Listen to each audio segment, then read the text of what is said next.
나 같은 죄인 살리신 주의 놀라운 일어난 생명 찬양하고 광명을 나 같은 죄인 우리가 1절도 찬양합니다. 나 같은 죄인 살리신 주의 놀라운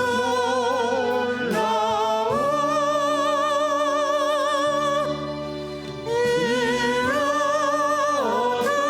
생명 찬양하고 광명을 떠도는 큰 죄악에서 큰 죄악에서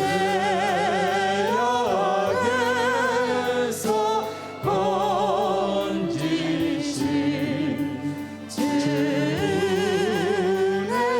고마워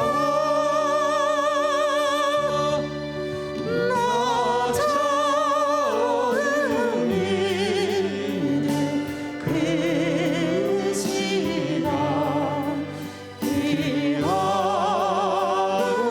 귀하다 이제껏 내가 산 것도 주님의 은혜라 또 나를 점점 본향에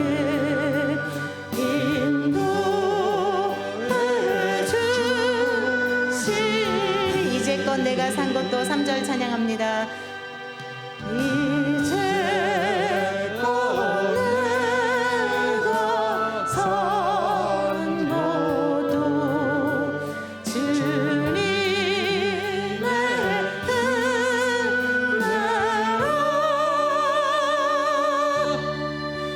또 나를 점점 본향에 인도해 주시 우리 3절 한 번 더 찬양합니다. 이제껏 내가 산 것도 이제껏 내가 산 것도 주님의 은혜라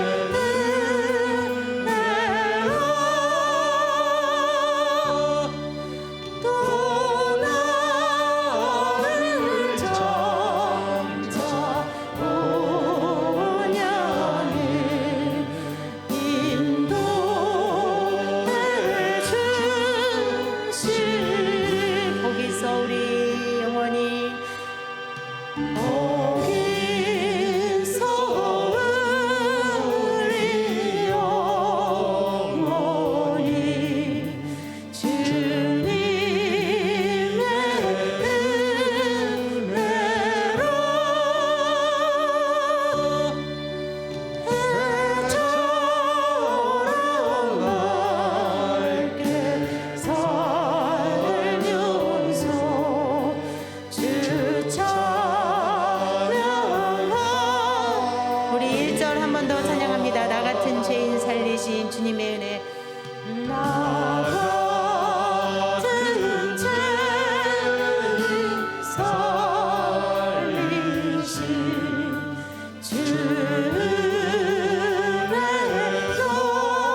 나를 도우시는 주.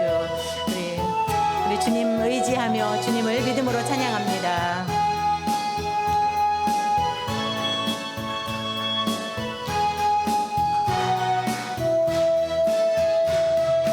나의 등 뒤에서 나를 도우시는 주,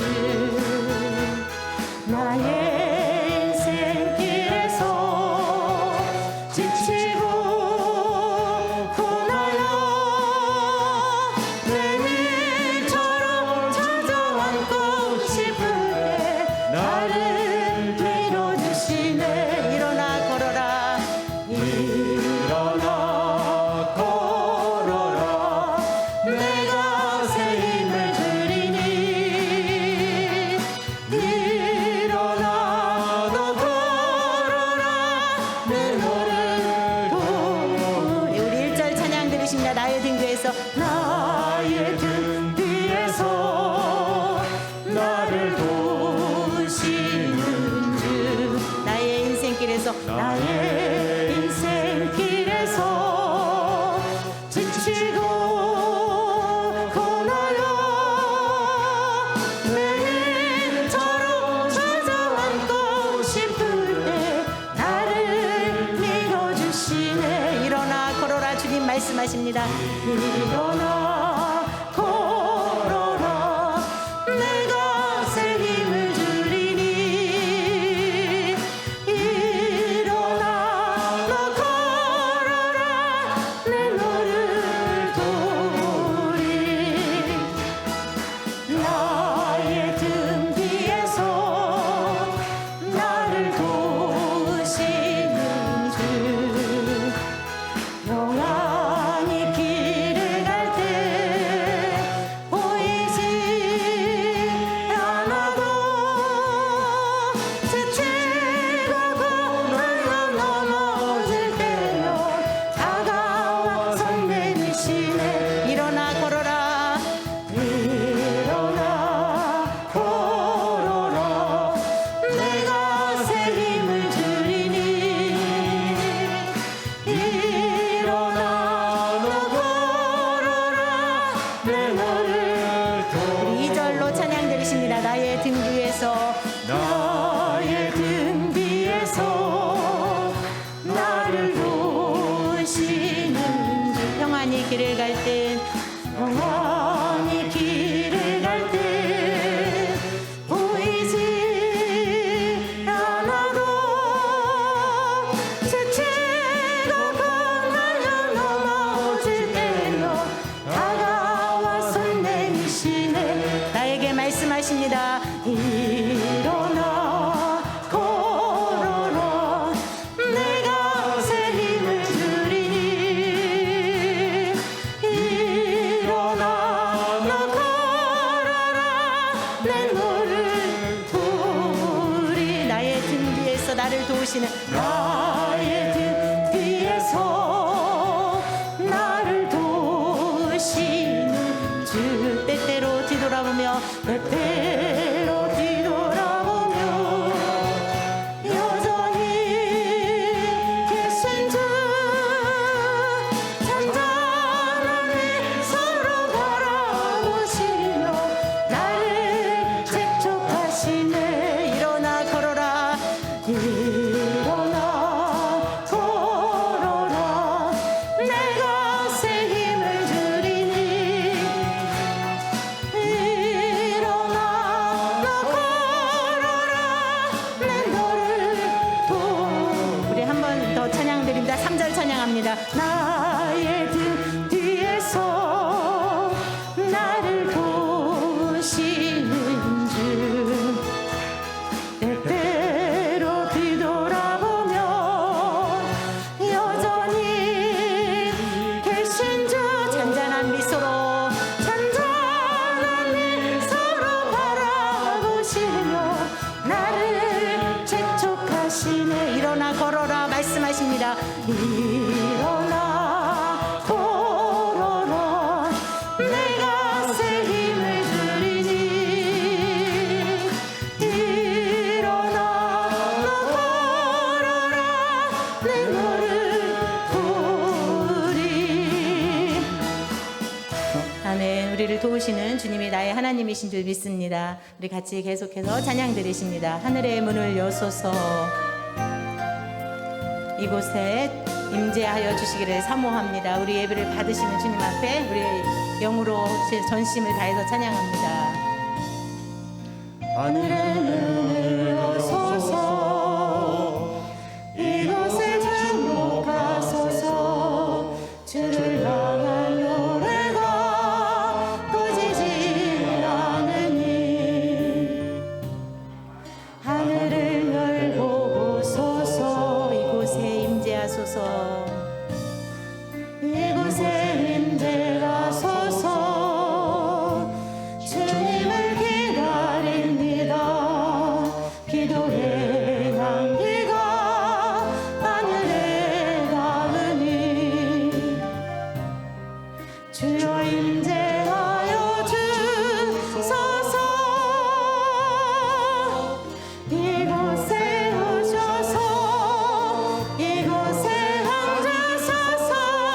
이곳에서 드리는 예배를 받으소서.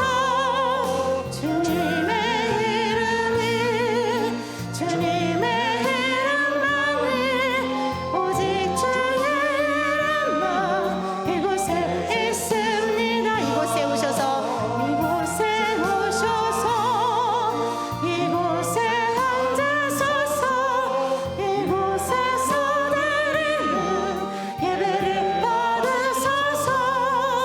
주님의 이름이 주님의 이름만이 오직 주의 이름만 이곳에 있습니다. 하늘의 문을 여소서.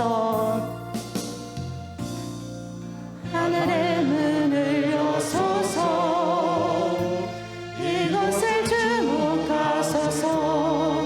주를 향한 노래가 꺼지지 않으니 하늘을 열고 오소서. 이곳에 임재하소서. 이곳에 임재하소서.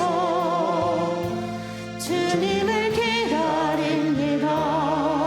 기도의 향기가 하늘에 닿으니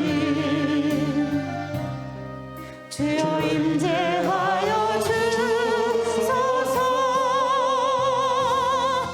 이곳에 오셔서 이곳에 앉으소서. 이곳에서 드리는 예배를 받으소서. 주님의 이름이 주님의 이름만이 오직 주의 이름만 이곳에 있습니다. 이곳에 오셔서 이곳에 오셔서 이곳에 앉으소서. 이곳에서 드리는 예배를 받으소서. 주님의 이름이 주님의 이름만이 오직 주의 이름만 이곳에 있습니다. 이 시간에 우리를 대표해서 김원순 집사님 기도하시겠습니다. 우리의 삶의 주인이 되시는 하나님 아버지, 거룩한 주의 날 주님 전에 나와 예배 드리게 하시니 감사합니다. 아멘. 이 시간 우리의 모든 허물과 연약함을 십자가 앞에 모두 내려놓게 하시고 은혜와 사랑으로 저희를 덮어 주시옵소서. 아멘. 또한 하나님의 음성을 듣는 귀한 시간 될 수 있도록 인도하여 주시옵소서. 우리들을 긍휼히 여기사 십자가의 보혈의 능력으로 정결케 하옵시며 충만한 은혜로 우리의 상한 심령을 만져 주시사 치유와 회복의 기쁨을 누리게 하여 주시옵소서. 아멘. 또한 러시아와 우크라이나의 전쟁이 하루빨리 끝나게 하시고 다시 평화를 주시어 온 땅이 하나님의 통치하에 온전히 이루어지게 하여 주시옵소서. 아멘. 이 나라 이민족을 기억하여 주시옵소서. 새로운 대통령을 세워 주셨사오니 정직하고 능력 있는 인재들로 구성되어서 국민들에게 희망이 되는 나라, 서민들이 잘 살 수 있는 나라로 인도하여 주옵소서.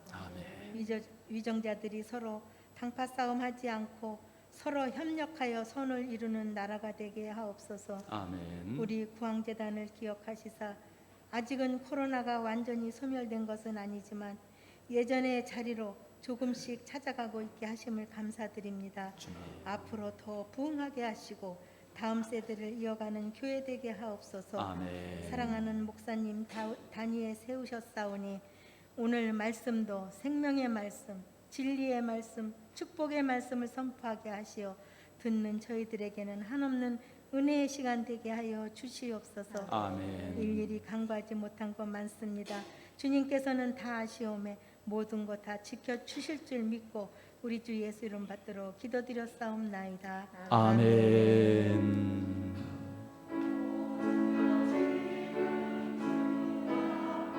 하나님 주시는 말씀 함께 보십니다. 마태복음 13장 24절에서 30절까지 말씀입니다. 예수께서 그들 앞에 또 비유를 들어 이르시되 천국은 좋은 씨를 제밭에 뿌린 사람과 같으니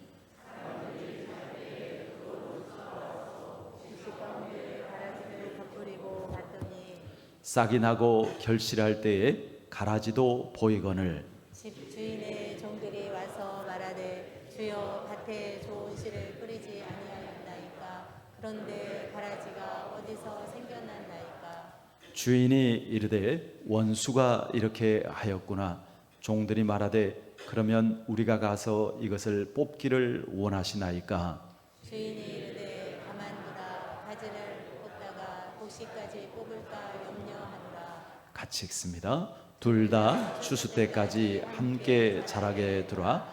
추수 때에 내가 추수꾼들에게 말하기를 가라지는 먼저 거두어 불사르게 단으로 묶고 곡식은 모아 내 곡간에 넣으라 하리라. 아멘.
지난주 오늘 본문에 이렇게 앞선 말씀을 통해서 천국은 무엇으로 시작된다고 그랬죠?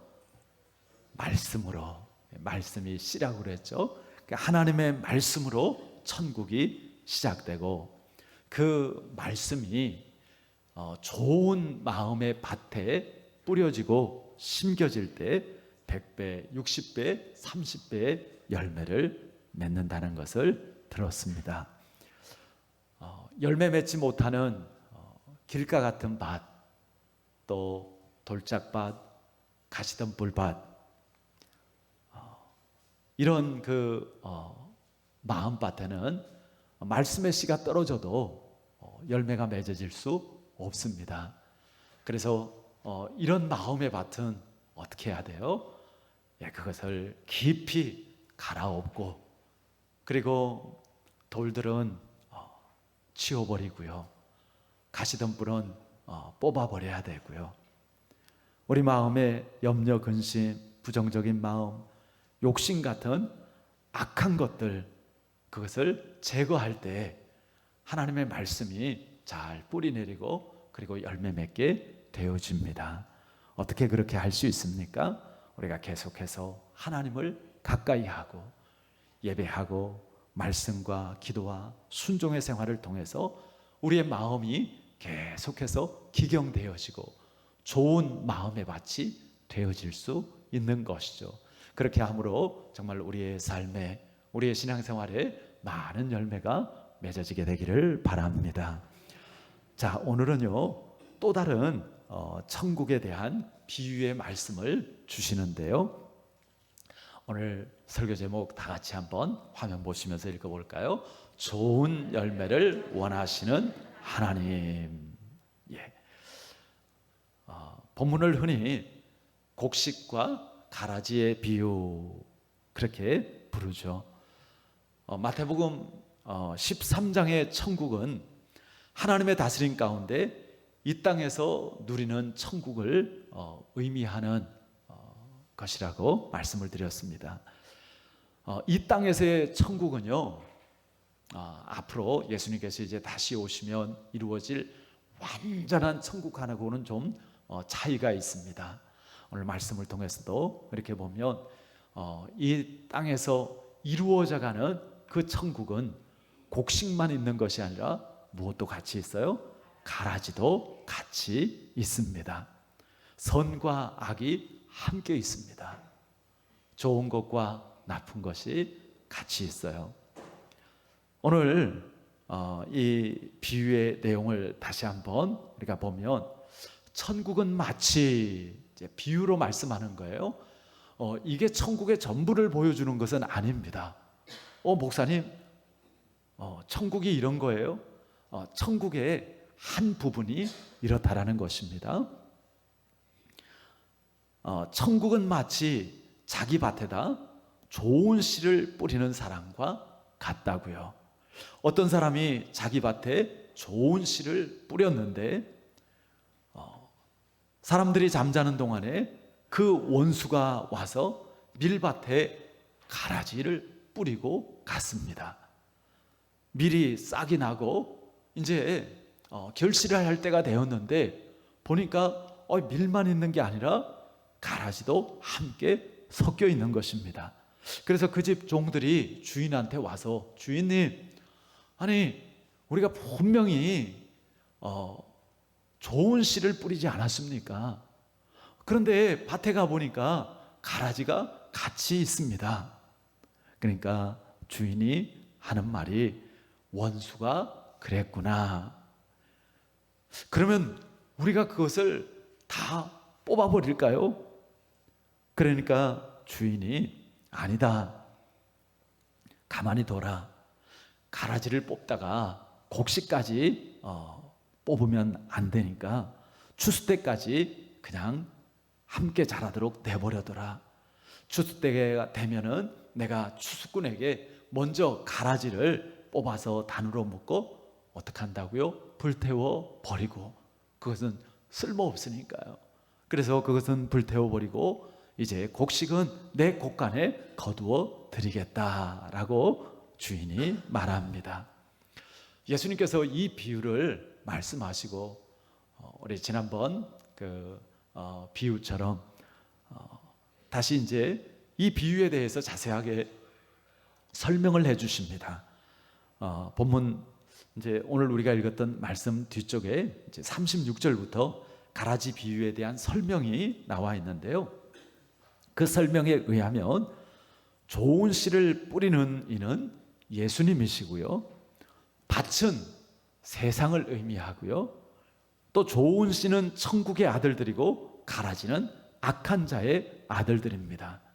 그리고 가라지를 뿌린 원수는 당연히 누구겠어요? 마귀죠. 추수 때는 세상의 끝이고요. 추수꾼은 천사들을 말합니다. 가라지를 거두어 불에 사르는 것 같이 세상의 끝도 그와 같을 것이라는 것입니다. 세상 마지막 날에 주님은 그 천사들을 보내어서 불법을 행한 자들을 가두어 풀무불에 던져 넣을 것이고 그들은 거기서 울며 이를 갈게 될 것이지만 의인들은 아버지의 나라에서 해와 같이 빛날 것을 말씀하시죠. 주님께서 여기서도 비유의 끝에 뭐라고 말씀하시는가 하면 귀 있는 자는 들으라. 들을 사람 듣고 말 사람 말하라가 아니고 정말 마음에 새겨서 들으라는 것입니다. 여러분, 세상은요, 그리고 세상뿐만 아니라 교회도 마찬가지입니다. 곡식만 있는 것이 아니라 뭐도 함께 있다고요? 가라지도 함께 있다고요. 물론 하나님께서 세상을 창조하실 때 아름답고 복되게 창조하셨습니다. 그런데 마귀가 죄의 씨를 뿌려버렸죠. 아담과 하와에게 유혹을 하고 그리고 아담과 하와가 하나님의 말씀에 불순종하여서 먹지 말라고 한 선악과를 먹게 하고요. 그러면서 죄가 세상에 오고 그리고 불행이 시작되었습니다. 예수님은 이 세상의 주인으로서 주님이 원하시는 좋은 씨, 천국의 아들들을 심었습니다. 이것은 마치 밭주인이 자기 밭에다 자기가 원하는 좋은 씨를 뿌리는 것과 같이 지극히 당연한 일이죠. 아마 여러분들도 여러분들의 밭에다가 무엇을 심으면 좋을까 생각하고 그리고 그것을 준비해서 가장 내가 원하고 좋은 것을 뿌리고 심었을 것입니다. 그런데 문제는요, 그 다음에 일어났죠. 우리 한번 25절 말씀을 다 같이 한 번 더 읽어보겠습니다. 사람들이 잘 때에 그 원수가 와서 곡식 가운데 가라지를 덧뿌리고 갔더니, 사람들이 잘 때 원수가 몰래 숨어 들어왔어요. 그리고는 그 좋은 씨앗을 뿌린 데다가 가라지를 덧뿌려 버렸습니다. 대부분 옳지 않은 일, 떳떳하지 않은 일, 이런 일들은 어둠 속에서 행해지죠. 그래서 나쁜 짓 하는 사람들이 낮을 좋아할까요? 밤을 좋아할까요? 주로 밤을 더 좋아하죠. 하여튼 죄들이 밤에 많이 일어납니다. 어둠 속에서 자신들의 그 악한 행동을 숨기고 싶기 때문이죠. 그러니까 여러분, 항상 어둠에 있지 말고 빛 가운데 계시기를 바랍니다. 꼭 낮과 밤만을 의미하는 것이 아니고요. 죄가 있는 곳에 여러분들 머물지 마세요. 거기에 있다 보면 여러분들도 죄에 물들고 함께 죄를 짓기 쉽습니다. 요셉이 그랬던 것처럼 그곳이 정말 죄의 자리고 그리고 죄의 위험이 있는 자리라면 옷이 벗겨지라더라도 도망치시기를 바랍니다. 그게 용감한 거예요. 그게 지혜로운 거예요. 있어야 할 곳에서 해야 할 일을 하시기 바랍니다. 내가 지금 이곳이 있어야 할 곳인가? 어떻게 그것을 알 수 있어요? 꼭 생각하세요. 하나님께서 내가 이곳에 있는 것을 어떻게 여기실까? 우리는 항상 하나님의 눈앞에서 살아가는 것이죠. 그리고 내가 하는 이 일 하나님께서 보실 때 어떻게 보실까? 어떻게 여기실까? 그것을 생각하면 쉽게 우리가 구별할 수 있는 것이죠. 마귀가 그렇게 한 것은요, 주님의 밭을 망치기 위해서입니다. 본문에서 이렇게 나오는 이제 가라지라는 것이 우리나라에도 논에 가면 벼 말고 뭐가 있죠? 피라는 게 있죠. 또 이제 밭에도 이제 잡초가 있고 그런데 본문에 나오는 이 가라지라는 것은 밀하고 너무너무 비슷하게 생겨서 구별하기가 어렵다고 그럽니다. 그런데 가라지는요, 독초예요. 먹으면 설사가 나고 구토가 나고 심하면은 목숨을 잃게 되기도 한다고 그럽니다. 가짜를 진짜 속에 슬쩍 뿌려놓고 진짜와 가짜를 뒤섞이도록 만드는 것, 이것이 마귀가 쓰는 수법입니다. 여러분, 섞어 놓으면 어떻게 될까요? 뭐가 진짜인지 뭐가 가짜인지 구별하기가 어렵습니다. 물론 이제 그 결실하게 되어지면 그 열매를 보고 구별할 수 있게 되어지는 것이죠. 말은 너무 그럴듯하고 멋있는데 알고 보면 속이는 거짓인 경우들도 있습니다. 또 좋은 일 같은데 또 알고 보면 다른 사람을 넘어뜨리기 위해서 가장하는 그런 경우들도 있습니다. 이렇게 마귀의 수법은요, 진짜에 가짜를 섞어 놓은 것이죠. 이단이라는 말이 있죠. 이단이라는 말이 무슨 뜻이에요? 달을 이자 끝단자예요. 뭐가 다르다는 거예요? 끝이 다르다라는 거예요. 신천지도 저 안상홍의 하나님의 증인회, 하나님의 교회, 이런 이단에서도요, 우리하고 똑같은 성경을 써요. 목사님, 거기 갔더니 성경 써요. 우리하고 똑같은가 봐요. 같은 것 같아요. 그런데 달라요. 성경을 해석하는 게 달라요. 하나님의 말씀을 자기들 좋은 대로, 자기들 마음대로 해석을 합니다. 그리고 정말 중요한 것은 끝이 달라요. 마지막에 주님께서 인정하시질 않는 것이죠. 그렇습니다. 마귀의 수법은요, 이렇게 그럴듯하지만 그러나 다른 것입니다. 선하고 좋은 일로 포장하고, 그리고는 실제적으로는 하나님을 대적하고 우리가 하나님을 멀리하게 하고, 할 수만 있으면 하나님에게서 우리를 떨어뜨려 놓으려고 합니다. 우리 신앙생활에도 여러 가라지들이 있을 수 있죠. 제일 대표적으로 우리가 생각할 수 있는 것이, 우리 신앙생활을 하면서 이제 기복주의 같은 거. 물론 하나님께서 우리에게 복을 주시죠. 그러나 우리가 내가 원하는 복을 받기 위해서 신앙생활을 하고 내가 그것을 위해서 예배하는 것은 아니죠. 물론 처음에는 그런 마음으로, 그런 기대를 가지고 신앙생활을 시작할 수 있습니다. 그래서 하나님께서 처음에는 막 어린아이니까 그것도 다 받아주셔요. 저희 가정 같은 경우도 제가 어렸을 때 저희 어머님이 죽을 병에 걸리셨어요. 제가 초등학교 1, 2학년 때니까 그때 이제 당뇨병이 오고 당뇨 합병증이 오고, 그때는요 당뇨병이 뭔지를 몰랐어요. 그때는요 당뇨병 환자가 오면 대학병원의 의사들이요 전부 다 구경 왔다고 그래요. 그리고 그때는 당뇨병이 부자병이라고 그랬어요.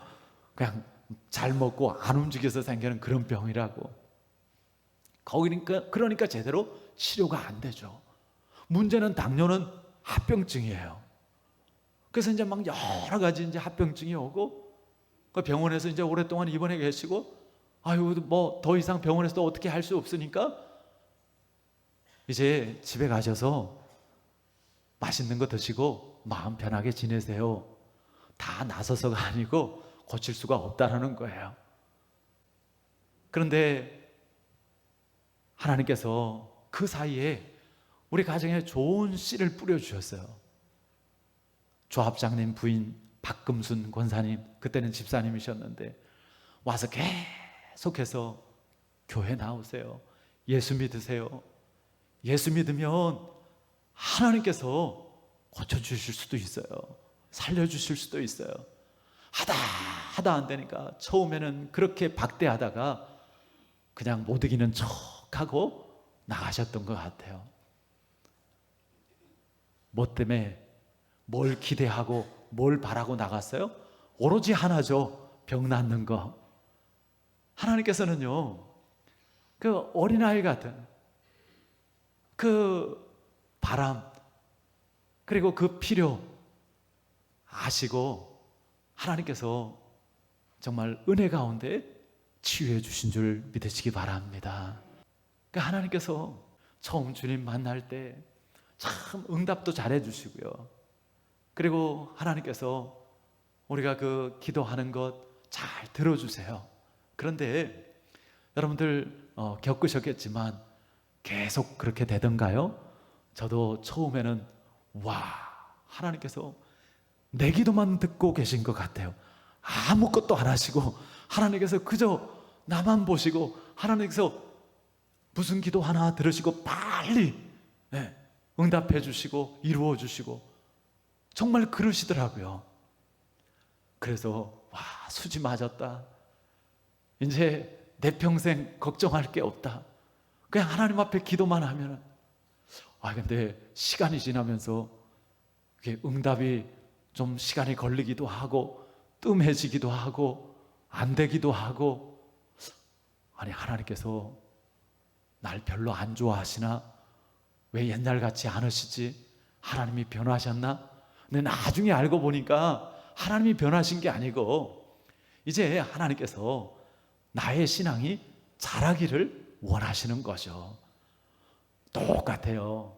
우리 깐난쟁이가 태어나면 깐난쟁이니까 그냥 다 해주잖아요. 그냥 뭐 닦아주고 뭐 먹여주고 다 해줘요. 그런데 100일 지나고 돌 지나고 2살, 3살 계속 그러는가요? 아니요. 이제 자라가고 이제는 이유식도 하고 밥도 먹고 그리고 스스로도 하고 그렇게 되어지는 것이죠. 우리 신앙생활도 마찬가지입니다. 근데 계속해서 그 깐난쟁이 신앙에 머물러 있으려고 해서는 안 되는 것이죠. 기복적인 하나님이 목적이 아니라 내가 원하는 것을 하나님을 통해서 얻고자 하는 이런 신앙은요, 우리가 정말 빨리 신앙의 그 성장을 통해서 벗어나고 그것과 비할 수 없는 진짜 하나님께서 주시는 축복을 누릴 수 있기를 바랍니다. 또 어떤 가라지가 있을 수 있을까요? 우리 교회 안에서도 긍정적인 사고방식, 물론 우리 신앙적인 사고방식에 긍정적인 사고방식이 포함될 수는 있습니다. 그러나 뭐든지 긍정적으로 생각하면 돼. I can do everything. 뭐든지 할 수 있어. 한다고 믿으면 되는 거야. 여러분, 정말 그렇습니까? 우리가 그냥 원하는 것, 우리가 그냥 믿으면 다 되는 거예요? 왜 그렇게 믿음이 없어? 믿으면 하나님께서 역사하셔. 맞지만 그 앞에 전제가 있죠. 여러분, 하나님께서 기뻐하시지 않고 하나님께서 뜻하시지 않는 그런 것을 믿음으로 행한다면 하나님께서 기뻐하시겠느냐고요. 그걸 하나님께서 행하시겠느냐고요. 우리는 먼저 하나님께서 기뻐하시고 뜻하시는 것을 분별할 줄 알고 그것에 대해서 믿음으로 구하기도 하고 행하기도 하는 것이죠. 그냥 무조건적인 긍정적인 사고방식, 이것은 우리에게 가라지일 수 있는 것이죠. 그런가 하면 어떤 물질주의라든지 또 교회도 성공제일주의라든지 무조건 교회가 사람 늘어나는 거, 재정 불어나는 거, 그러면 교회가 잘 되고 있고 그러면 교회가 부흥하고, 아니요, 마찬가지입니다. 이것도 하나님께서 우리의 무엇을 보세요? 중심을 보시고요, 우리의 심령을 감찰하십니다. 그냥 외적인 것만 중요한 것이 아니라는 것이죠. 진짜가 아니고도요, 성장도 할 수 있어요. 성공도 할 수 있어요. 그러나 그것이 하나님께서 뜻하시고 기뻐하시는 것이 아니라면 아무것도 아닌 것이죠. 우리 교회가 부흥하기를 바랍니다. 정말 그것을 목회자로서, 우리 성도로서 열망하기를 바랍니다. 그러나 그 부흥이 단지 사람 숫자 늘어나고 재정 불어나는 것이 아니라 정말 하나님의 말씀이 흥황하고 초대교회가 그랬던 것처럼 정말 성령의 충만함 속에서 하나님 나라 가족 공동체로 서로가 함께 사랑하고 만나면 교제하고 기도하고 예배하고, 정말 그런 속에서 하나님께서 열매로 주시는 진짜 부흥이 우리 교회 또 우리 한국교회에 있어지기를 바랍니다. 휴머니즘, 굉장히 좋은 말이죠. 박애 정신을 바탕으로 인종, 국적, 종교의 차이를 초월해서 인류의 공존을 꾀하려는 그런 사상입니다. 이런 생각을 가진 사람들은 가난한 자를 구제하고 약자들을 돌보는 일을 굉장히 중요하게 생각하죠. 참 귀한 일입니다. 그런데 여기에도 가라지가 섞여져 있는 경우들이 있습니다. 예를 들면 포괄적 차별금지법. 차별금지법 같은 경우는요, 말로만 이렇게 들으면은 굉장히 좋은 것 같아요. 그러나 그 속을 알고 나면 깜짝 놀랍니다. 그 속에는 가장 대표적인 것이 동성애 같은 것을 인정을 해야 돼요. 인정을 하는 정도가 아니라 거기에 대해서 적극적으로 지지를 해야 돼요. 우리보다 앞서서 유럽 같은 데는 이런 차별금지법이 제정이 실제로 되었어요. 시행이 되고 있습니다. 주중에 그 네덜란드에서 이제 보내온 그 메일을 이렇게 소개하는 그런 내용을 제가 접했는데요. 이제 한국에서 아마 이민을 갔나 봐요. 그 네덜란드에서 이렇게 이제 살면서 그 자녀들이 겪는 그러한 일들을 그 메일로 이렇게 보내왔는데, 그 네덜란드 같은 경우는 일찌감치 그런 법을 이렇게 통과를 시켜 놓으니까, 그러니까 청소년들이 뭐 이게 남자 여자 그것이 아니라 성은 여러 가지가 있다. 그걸 다 인정해 줘야 된다는 거예요.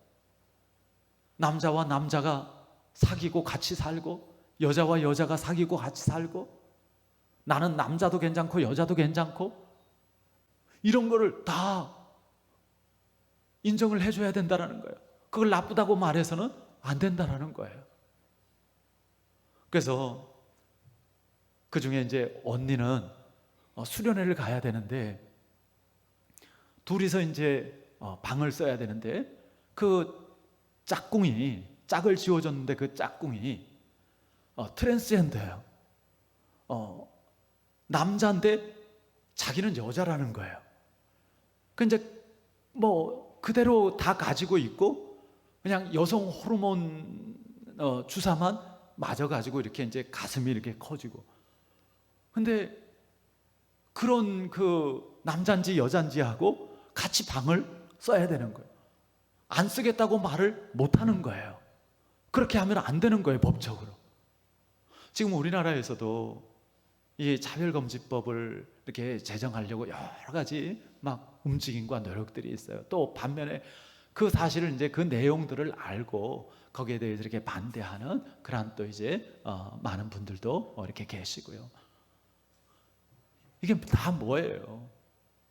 사실 뭐 사람들이 이렇게 악하고 그런 건 아니라고 생각을 합니다. 그 사람들의 생각도 인간적으로 보면 그럴 수 있어요. 그러나 사실은 속는 것이죠.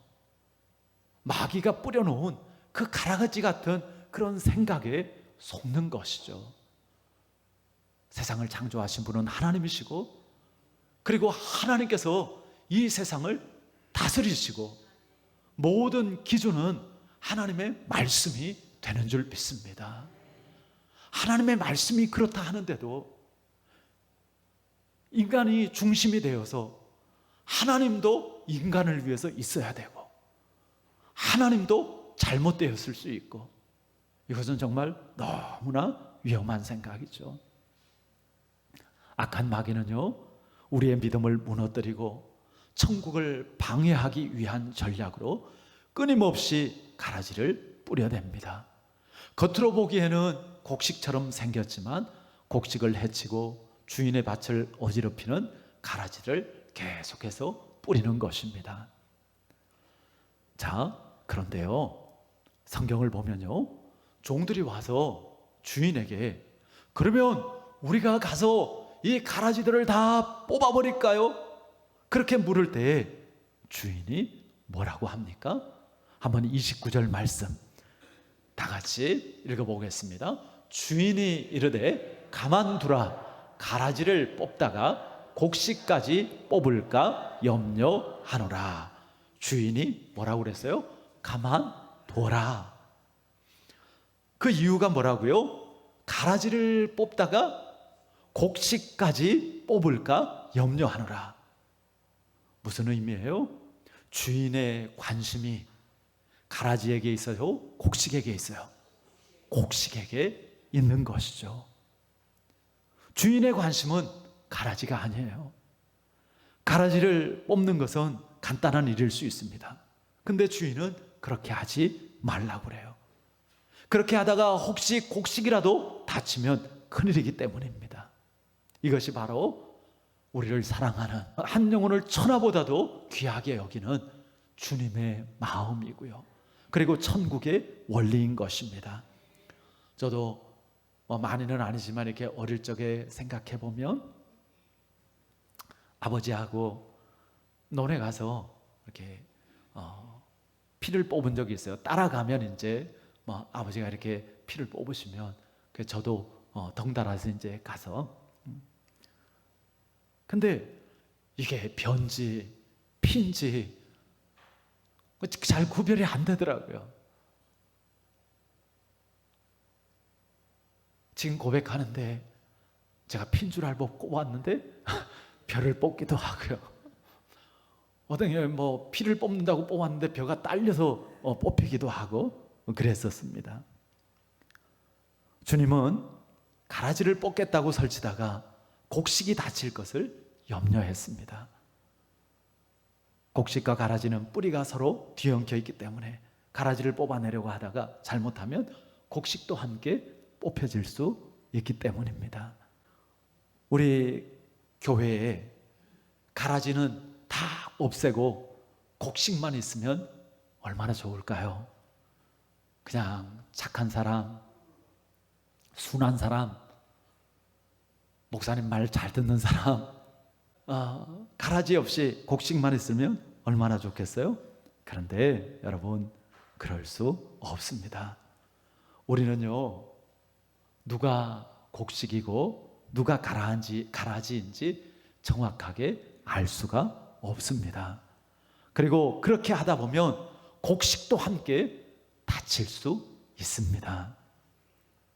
제가 전에도 한번 말씀드린 적이 있는데요, 제가 서울에 이렇게 가서 전도 훈련을 받는데 저하고 이렇게 이제 같은 조에서 이렇게 전도를 하게 된 집사님이신데요, 이분이 사연이 있어요. 그 고아처럼 그렇게 자라가지고 그러니까 이제 깡패나 건달이 아니고 왜 막 그 지나가면 그냥 괜히 막 술 먹고 그냥 뭐 시비 걸고 돈 내놓으라고 그러고 밥값 달라고 그러고 담배 달라고 그러고 막 이런 진짜 찌질이. 예. 이 집사님이 그런 삶을 사는 거예요. 그냥 어려서부터 쭉 그냥 그러다가 이제 어떻게 교회를 오게 됐어요. 재벌은 남 못 준다고 교회 와서도 목양실에 와가지고 목사님한테 담배값 달라, 뭐 술값 달라, 그냥 안 주면 그냥 막 들어 놓아버리고, 가라지죠, 가라지. 그냥 뽑아버려야죠, 쫓아내버려야죠. 근데요, 그 목사님이나 그 교인들이요, 그래도 그냥 품어준 거예요. 기다려주고요, 사랑해주고요. 근데요, 이분이 변화되는 거예요. 이분이 예수님을 만나고요, 교회 마당을 청소하고, 그냥 그 어느 집 뭐 하수구가 막혔다 그러면 가서 하수구 뚫어주고, 뭐 수도가 고장났다 그러면 가서 교체해주고, 그렇게 하다가 아예 설비를 시작한 거예요. 근데 이제 은혜가 있잖아요. 10,000원 주고 고쳐줬는데 문제가 생겼어요. 기술이 없으니까. 그러면은 30,000원, 50,000원을 자기 돈을 들여서라도 다시 해주는 거예요. 그렇게 하니까 이분이요, 점점 찾는 사람이 많아지고, 그리고 이제는 직원을 몇 명 두고 설비해달라 하고 있어요. 그리고 정말 그 교회의 가장 큰 일꾼. 그래서 그때도 막 바쁜 중에도 전도 훈련하는 때만 되면 제일 먼저 와가지고요, 그 훈련에 참여할 뿐만 아니라 그 피로들을 막 기쁨으로 그렇게 공급하고요. 만약에 가라지라고 그러고 그냥 쫓아내버렸으면 어쩔 뻔했어요. 우리는 다 알지 못하는 것이죠. 가라지는 죄와 악일 수 있지만, 사람은 하나님께서 함께 하시면, 예수님 만나면 얼마든지 변화되어질 수 있는 줄 믿습니다. 우리는 알아야 합니다. 우리 주님은 주님께로 온 사람들, 곡식들 중에 한 영혼이라도 잃어버리기를 원하지 않습니다. 그래서 주님은 이렇게 말씀하시죠. 요한복음 6장 39절 말씀, 우리 화면 보시면서 함께 읽어봅니다. 나를 내게 주신 자 중에 내가 하나도 잃어버리지 아니하고 마지막 날에 다시 살리는 이것이니라. 나를 보내신 이의 뜻, 하나님 아버지의 뜻은 내게 주신 자 중에 내가 하나도 잃어버리지 않고 마지막 날에 다시 살리는 이것이라. 그래서 가라지지만 그 가라지까지도 곡식이 다칠까 하여 추수 때까지 그냥 두시는, 그것이 주님의 곡식을 향한, 우리를 향한, 한 영혼을 향한 마음이고 사랑이라는 것입니다. 주님이 이 땅에 오신 진짜 이유는요, 가라지를 심판하기 위해서가 아니라 곡식을 보호하고 지키기 위해서, 곡식들이 풍성한 열매를 맺도록 하기 위해서 오셨습니다. 우리가 잘 아는 요한복음 3장 16절, 하나님의 세상을 이처럼 사랑하사, 그 다음이 뭐죠? 독생자를 주셨으니 이는 저를 믿는 자마다 멸망하지 않고 영생을 얻게 하려 하십니다. 그리고 그 다음 17절 말씀에 뭐라고 말씀하시는가 하면, 하나님이 그 아들을 세상에 보내신 것은 세상을 심판하려 하심이 아니요 그로 말미암아 세상이 구원받게 하려 하심이라고요. 여러분, 하나님이요, 숨어서 우리를 요놈 뭐 잘못하나 그리고 야단치려고 지켜보고 계시는 하나님이 아니시고요. 하나님은 우리를 심판하기 위함이 아니라 우리를 구원하시기 위해서 예수님을 보내주셨고 실제로 그 구원을 이루어주시는 하나님이십니다. 주님이 또 가라지를 뽑지 말고 가만히 두라고 하신 이유는요, 그것이 곡식에게 유익할 수도 있기 때문입니다. 때때로 주님은 가라지를 통해서 곡식들을 연단하고 곡식들이 더 튼튼하게 자라서 풍성한 열매를 맺게 하십니다. 우리는 악인들이 세상에서 다 없어졌으면 좋겠어요. 근데 잠언 16장 4절에 보면 여호와께서 온갖 것을 그 쓰임에 적당하게 지으셨나니 악인도 악한 날에 적당하게 하셨느니라. 이게 이제 무슨 얘기인가 하면, 예를 들어서 이스라엘 백성들이 애굽에서 이제 나와야 되는데 하나님께서 이스라엘에 재앙을 내려도 바로가 마음이 강팍해 가지고요 이스라엘 백성들을 내보내질 않아요. 그 강팍한 마음, 그 하나님의 뜻에 순종하지 않는 것, 그것은 악한 것이죠. 그런데 그 바로를 하나님께서 쓰십니다.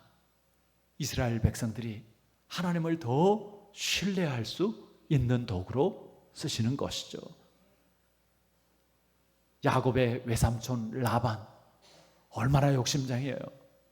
세상에 조카한테 그렇게 할 수가 없어요. 아이, 나쁜 놈. 근데 하나님께서 그 라반을 통해서 야곱이 자기를 보게 하는 거죠. 자기의 욕심, 자기의 그 어리석은 꾀, 그것을 보게 하는 것이죠. 심지어는 가룟 유다 같은 경우도, 물론 예수님을 판 것 악한 것이죠. 가룟 유다의 마음에 마귀가 가라지를 뿌렸잖아요. 예수 팔려는 생각을 넣어줍니다. 그런데 하나님께서는요, 그런 가룟 유다도 예수님께서 우리의 죄를 대속하시기 위해서 십자가에 피 흘려 죽으시는데 그것을 쓰신 것이죠. 그 자체가 선한 것은 아니지만 하나님은 모든 것이 합력하여 선이 되도록 이루십니다. 그러므로 여러분, 곡식들을 가라지와 함께 자라게 하시는 주님의 깊은 뜻을 알아야 됩니다. 하나님은 한 영혼을 더욱 귀하게 여기시고 보호하는 것이죠. 그렇다면 여러분, 언제까지 가만히 둘까요? 우리 마지막으로 30절 한번 다 같이 읽어보겠습니다. 둘 다 추수 때까지 함께 자라게 두라. 추수 때에 내가 추수꾼들에게 말하기를 가라지는 먼저 거두어 불사르게 단으로 먹고 곡식은 모아 내 곡간에 넣으라 하리라.